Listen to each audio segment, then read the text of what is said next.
पूर्व केंद्रीय मंत्री जगदम्बी प्रसाद यादव जी की आज 18वीं पुण्यतिथि है। इस अवसर पर जगदम्बी प्रसाद यादव स्मृति प्रतिष्ठान द्वारा राजभाषा संगोष्ठी एवं काव्य गोष्ठी का आयोजन किया जा रहा है। प्रस्तुत है पद्मश्री डॉक्टर शांति जैन द्वारा जगदम्बी प्रसाद यादव जी के प्रति श्रद्धांजलि के 2 शब्द।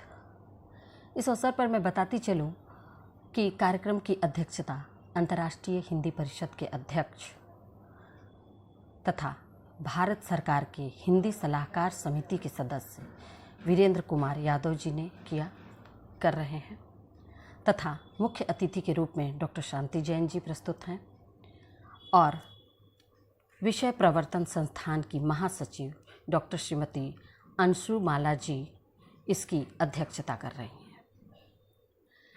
इस अवसर पर जो काव्य गोष्ठी आयोजित की जा रही है उस में जो भाग लेने वाले सदस्य हैं, सबसे पहले मधुनेश नारायण जी, हास्य कवि विश्वनाथ वर्मा जी, कवित्री डॉक्टर अर्चना त्रिपाठी जी तथा आराधना प्रसाद जी।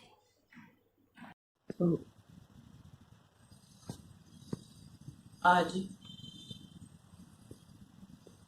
पूर्व केंद्रीय मंत्री पुण्यश्लोक जगदम्बी प्रसाद यादव की 18वीं पुण्यतिथि है। इस अवसर पर जगदम्बी प्रसाद यादव स्मृति प्रतिष्ठान की ओर से राजभाषा गोष्ठी एवं काव्य गोष्ठी का आयोजन किया गया है। केंद्रीय मंत्री पुण्यश्लोक जगदम्बी प्रसाद यादव की स्वतंत्रता आंदोलन, किसान आंदोलन, उद्धार आंदोलन, सहकारिता आंदोलन एवं संसदीय राजभाषा हिंदी के अग्रणी नेता के रूप में अहम भूमिका रही।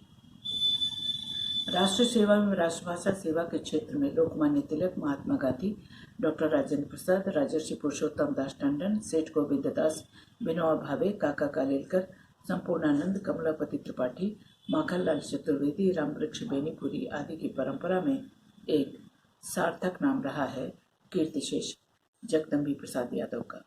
वे हिंदी के पुरोधा थे। यह इस बात से भी स्पष्ट है कि उन्हें विभिन्न क्षेत्रों के विद्वानों ने तरह तरह के विशेषणों से नवाजा।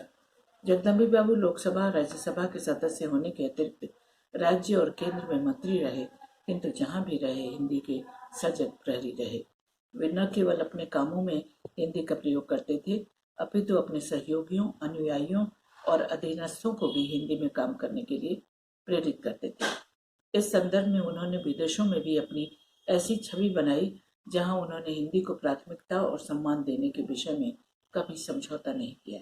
हिंदी उनकी प्राण संगिनी सदा बनी रही। हिंदी के विषय में जगदम्बी प्रसाद यादव ने कहा था कि हिंदी मानवीय प्रेम की भाषा है, उदात्त मानवीय संस्कृति का स्वर है, उच्च अध्यात्म का स्पंदन है। लेकिन अंग्रेजी भाषा के विषय में ऐसा नहीं कहा जा सकता। उसमें सत्ता की गंध है, शोषण का विष है, अस्मिता का अहम है। हिंदी भाषा नहीं, वाणी है, विचार है, आत्मा का संगीत है। आज इस अवसर पर आप जितने महान भाव यहाँ उपस्थित हैं, मैं सबका स्वागत करती हूँ और हृदय से सबका धन्यवाद करती हूँ। आज पूर्व केंद्रीय मंत्री श्रद्धेय श्री जगदम्बी प्रसाद यादव जी की पुण्यतिथि है। उनके स्मृति में 7 जून 2010 में हम लोगों ने जगदम्बी प्रसाद यादव स्मृति प्रतिष्ठान एवं अंतर्राष्ट्रीय हिंदी परिषद का हिंदी की सेवा के लिए गठन किया है। यह संस्थान प्रत्येक वर्ष 3 कार्यक्रम हिंदी प्रदेश में एवं 1 कार्यक्रम हिंदीतर प्रदेश में करती आ रही है। यह हमारे लिए गौरव का विषय है कि इसकी शुरुआत हमने गोवा से की और इसका 10वां अखिल भारतीय राजभाषा सम्मेलन हमने भुवनेश्वर में उड़ीसा में किया है। यह हमारे लिए गौरव है कि संस्थान का उद्घाटन, अखिल भारतीय राजभाषा सम्मेलन का उद्घाटन गोवा की तत्कालीन महामहिम राज्यपाल श्रीमती मृदुला सिन्हा ने, गुवाहाटी सम्मेलन का उद्घाटन मुख्यमंत्री श्री सर्बानंद सोनोवाल जी ने एवं शिलांग मेघालय का उद्घाटन महामहिम राज्यपाल श्री गंगा प्रसाद जी ने त्रिपुरा सम्मेलन का उद्घाटन महामहिम राज्यपाल श्री कप्तान सिंह सोलंकी जी ने एवं भुवनेश्वर अखिल भारतीय राजभाषा सम्मेलन का उद्घाटन महामहिम राज्यपाल श्री प्रोफेसर गणेशी लाल जी ने किया।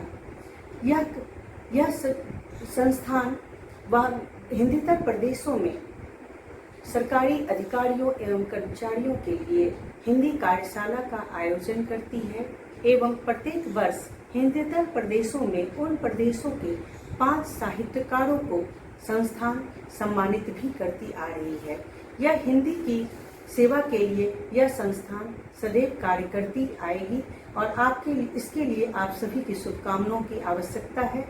हम हिंदी हैं, हिंदी छोड़ दीजिए। संस्थान की महासचिव डॉक्टर श्रीमती अंशुमाला जी ने बहुत अच्छे अपने बातों को रखा। अब आपके सामने प्रस्तुत है वीरेंद्र यादव जी से उनके वक्तव्य। आदरणीय अध्यक्ष महोदय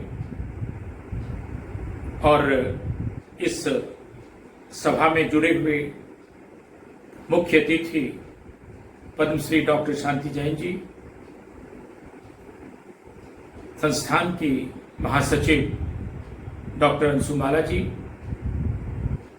और इस काव्य गोष्ठी के आयोजन में जुड़े हुए हमारे मित्र कवि डॉक्टर मधुरेश नारायण सिंह जी, डॉक्टर विश्वनाथ वर्मा जी एवं डॉक्टर आराधना प्रसाद जी। वैसे तो जगदम्बी प्रसाद यादव स्मृति प्रतिष्ठान हिंदी के प्रचार प्रसार के लिए लगातार देश और विदेश में रत है और आज वैसे तो मैं इनके जन्म तिथि और पुण्यतिथि के अवसर पर नहीं, इनके कर्म तिथि के अवसर पर कार्यक्रम को करता रहता हूं, लेकिन आज इनके पुण्यतिथि पर पहली बार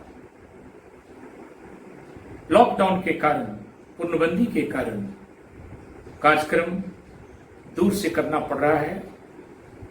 फिर भी तथ्य जो है लोगों तक पहुंचे, इसलिए मैं 2-4 बात करना चाहूंगा। पहले तो मैं इनके बारे में थोड़ा सा संक्षिप्त जानकारी उन लोगों को देना चाहता हूं जो नए लोग हैं। जगदम्बी प्रसाद यादव जी भारतीय जनसंघ पार्टी, भारतीय जनता पार्टी से लेकर 19 जून 2002 तक निरंतर पार्टी के कर्मठ सिपाही के रूप में कार्य करते रहे। जगदम्बी जी को जनसंघ के प्रदेश अध्यक्ष 1968 से 71, भारतीय जनता पार्टी के प्रथम निर्वाचित अध्यक्ष 1981 से 83 तक, अखिल भारतीय जनसंघ के राष्ट्रीय उपाध्यक्ष 1972 से 75, विधायक मुंगेर विधानसभा से जब जनसंघ के खाता खोला था तो इन्होंने चौथा विधायक के रूप में विधानसभा में दीपक जलाने में चौका लगाने का काम किया था। 2 बार राज्यसभा के सदस्य रहे, 1968 से 74, 1982 से 88, 4 बार गोड्डा संसदीय क्षेत्र से लोकसभा के सदस्य रहे, केंद्रीय मंत्री रहे। और एक अद्भुत बात जो मैं इनके बारे में बताना चाहता हूं कि भारतीय जनसंघ और भारतीय जनता पार्टी के जितने भी प्रदेश अध्यक्ष हुए, उनमें से एकमात्र इनको ही वह सौभाग्य मिला, ये जनसंघ के प्रदेश अध्यक्ष बने और भारतीय जनता पार्टी के भी प्रदेश अध्यक्ष बने। और जितने भी अध्यक्ष जनसंघ के बने तो कभी भारतीय जनता पार्टी के नहीं बने, और जो भारतीय जनता पार्टी के थे वो कभी जनसंघ के सदस्य नहीं रहे। तो ये बातें जब मैं करता हूं तो इसने सारे पदों पर रहने के बाद उनके संपर्क में आए उन सभी अधिकारियों, कार्यकर्ताओं, कर्मचारियों से इनको वास्ता पड़ा। तो उनके संपर्क में आए सब उनकी स्पष्टवादिता तथा पार्टी और दायित्व के प्रति ईमानदार नियत के लिए सदा याद करते रहेंगे। और जब मैं ये गोष्ठी कर रहा हूं राजभाषा संगोष्ठी कर रहा हूं, तो मैं हिंदी और राजभाषा की बात इस अवसर पर जरूर करना चाहता हूं कि हम लोग हिंदी की बात करते हैं लेकिन हिंदी में नहीं करते। हम विकल्प, संकल्प तो हम अंग्रेजी हिंदी की लेते हैं लेकिन विकल्प अंग्रेजी में ढूंढते हैं। आइए इस अवसर पर हम संकल्प और विकल्प दोनों हिंदी को बनाएं। तो मैं समझता हूं कि इस सम्मेलन की, इस गोष्ठी की सार्थकता होगी, क्योंकि भारत सरकार बहुत सारे अथक प्रयास करती है। बहुत सारे नियम अधिनियम बनाए गए हैं। केंद्रीय हिंदी समिति बनाई गई है जो प्रधानमंत्री की अध्यक्षता में है, और उसकी अनुवर्ती के लिए केंद्रीय गृह मंत्री की अध्यक्षता में उप समिति बनाई गई है। संसदीय राजभाषा समितियां हैं जिसमें 20 सदस्य लोकसभा के और 10 सदस्य राज्यसभा के होते हैं। तो मैं समझता हूं कि इस अवसर पर मैं 2-3 बात जरूर करना चाहता हूं कि मैं विश्व हिंदी सम्मेलन समन्वय समिति का सदस्य हूं और विदेशों में हिंदी का प्रचार प्रसार करने के लिए जाता रहता हूं। तो मुझे कभी कभी लगता है कि अगर विश्व हिंदी सम्मेलन हमसे पूछ बैठे कि आप तो विदेशों में हिंदी का प्रचार प्रसार करने चले आए हैं, तो भारत में इसकी स्थिति इतनी शिथिल क्यों है, तो हम क्या जवाब देंगे? अगर भारत में हिंदी नहीं होगी तो क्या विदेशों में हिंदी हो सकती है? इसलिए हम चाहते हैं कि हिंदी को आज ज्ञान और साहित्य की भाषा से भी आगे बढ़ाने की बात जरूरत है। विज्ञान की भाषा बनाने की जरूरत है। शासन की भाषा, प्रशासन की भाषा, न्याय और न्यायालय की भाषा बनाने की आवश्यकता है। तभी हम समझ सकते हैं और भारत के आंगन में नवान का उत्सव होगा और हिंदी का तुलसी दल पल्लवित होगा। और दूसरी बात जो हम लोग देखते हैं कि विश्व हिंदी में तो हिंदी का प्रचार प्रसार हो रहा है। विश्व ने हिंदी की ताकत को पहचाना है। हिंदी अपनी ताकत को कब पहचानेगी? निश्चित रूप से इसके लिए राष्ट्रीय सोच बनाने की आवश्यकता है, मानसिकता बदलने की आवश्यकता है। और इस अवसर पर मैं सभी लोगों से मांग करता हूं कि जो अधिकृत हस्ताक्षर करते हैं वो कम से कम तो हिंदी में करें या मातृभाषा में करें। तो मैं समझता हूं कि इसकी सार्थकता है। और एक बात कह करके मैं बात को समाप्त करना चाहता हूं कि मैं इस अवसर पर परम श्रद्धेय राजनीति के शिखर पुरुष अटल बिहारी वाजपेयी को निश्चित रूप से याद करता हूं कि जब वो 4 अक्टूबर 1977 को संयुक्त राष्ट्र संघ में सिंह गर्जना किए थे तो लगा था कि हिंदी का बड़ा कल्याण होने वाला है। जब वही व्यक्ति देश के प्रधानमंत्री बनते हैं तो मैं उन्हीं की बात को बोध वाक्य की तरह आप लोगों से साझा करना चाहता हूं। वो कहते हैं कि विदेशों में तो हिंदी बोली जा सकती है, देश में हिंदी बोलना बड़ा दुष्कर कार्य है। तो समझी जानी चाहिए कि हिंदी की लड़ाई कितनी कड़ी है और कितनी बड़ी है। इसलिए इस चुनौती को स्वीकार करने की आवश्यकता है। आज शिक्षा, परीक्षा, दीक्षा, नौकरी की भाषा हिंदी को बनाने की आवश्यकता है और हस्ताक्षर हिंदी में करें। इसी आग्रह के साथ मैं अपनी बात को समाप्त करता हूं। धन्यवाद, नमस्कार। अब हम काव्य गोष्ठी की शुरुआत करते हैं। सबसे पहले आ रहे हैं डॉक्टर मधुरेश नारायण जी, फिर एक एक करके सभी कवि कवित्रियों की कविताओं का आप आनंद लेंगे। परम पूजनीय बाबूजी को नमन करते हुए उनके चरणों में अपनी काव्यांजलि समर्पित करना चाहता हूँ। पिता के नहीं रहने पर उनके कमी को एक बेटा कितना महसूस करता है, उसी को दिखलाने का मैं कोशिश किया हूँ। शीर्षक है मेरे बाबूजी। ऐसा क्यों होता है जब लोग नहीं रहते हैं, उनकी कमी उनके प्यार के लिए तरसते हैं। ऐसा क्यों होता है जब लोग नहीं रहते हैं, उनकी कमी उनके प्यार के लिए तरसते हैं। बाबूजी, आप नहीं हैं तो नज़रें मेरी खुजती है, आपकी कमी हर पल मुझको खोती है। पहले शरारत करके आपसे मैं छुप जाता, नज़र आपके पड़ते ही नीरी सा बन जाता। आज कुछ भी करूं, रातों को देर से आऊं, अब किसी रोकने टोकने वाले को नहीं पाता। जब मेरी तबीयत खराब हो जाती, आपका सुख चैन छीन जाता था। आप अपने सारे काम छोड़ देते, मैं आपको अपने सिरहाने पाता था। आज जब बीमार होता हूँ, निराश होता हूँ, आप दूर ही सही, मैं आपके पास होता हूँ। अपने दिल को हर घड़ी तसल्ली देता हूँ, आपके हाथों का कोमल स्पर्श आज भी पाता है। परीक्षा मेरी रहती, आप परेशान रहते, परिणाम मेरा निकलता, आप हैरान रहते। अच्छे परिणाम पर मेरी पीठ थपथपाते, कुछ कमी रहती मुझे प्यार से समझाते।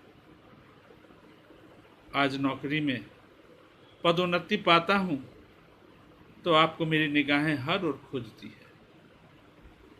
सोचता हूँ घर के किसी कमरे से निकल आप मेरी पीठ थपथपाएंगे, पर नजरें तरसती है। गुलशन गया, गुल की सवारी आ गई, जिगर थाम के बैठिए, अब हास्य कवि मंजूपति विश्वनाथ की बारी आ गई।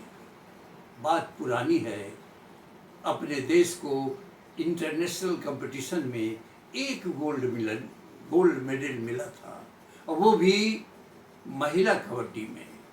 उन्हीं दिनों हमारे एक मित्र थे, वो अक्सर सबके घर जाके सिर्फ यही कहा करते थे कि हमारी पत्नी स्कूल और कॉलेज के ज़माने में कबड्डी की महान खिलाड़ी थी।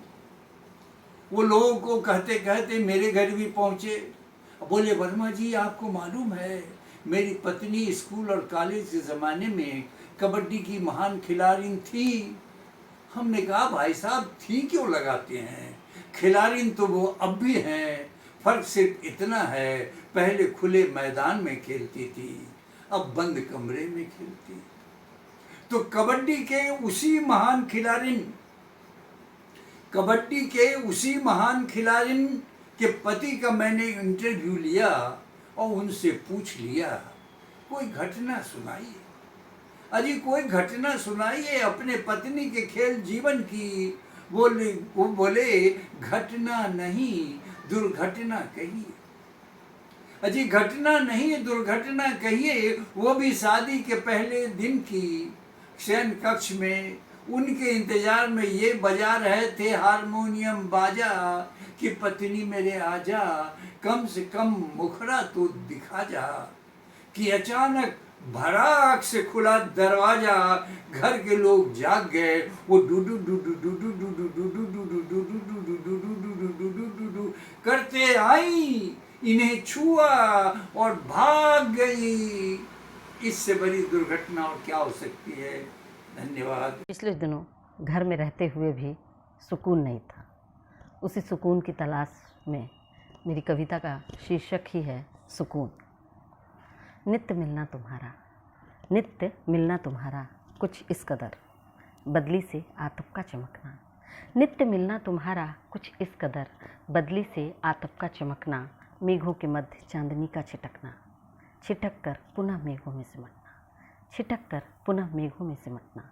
इस लघु क्षण में तुम्हें निहारने की चाहत, पहचानना समझना, तुम्हें अपनाने की चाहत देता है भरपूर सुकून। खुद से सवाल, तुम वही हो जिसकी तलाश थी, इंतज़ार था।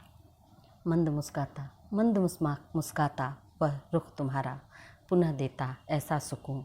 मिट गई हो जैसे चिर तृष्णा किसी की। सोचती हूँ काश थम जाते वे क्षण, तुम्हारा वह हृदय स्पर्शी चितवन। मैं देखती बस देखती रहती, पाती शाश्वत सुकून। धन्यवाद। सभी को मेरा प्रणाम।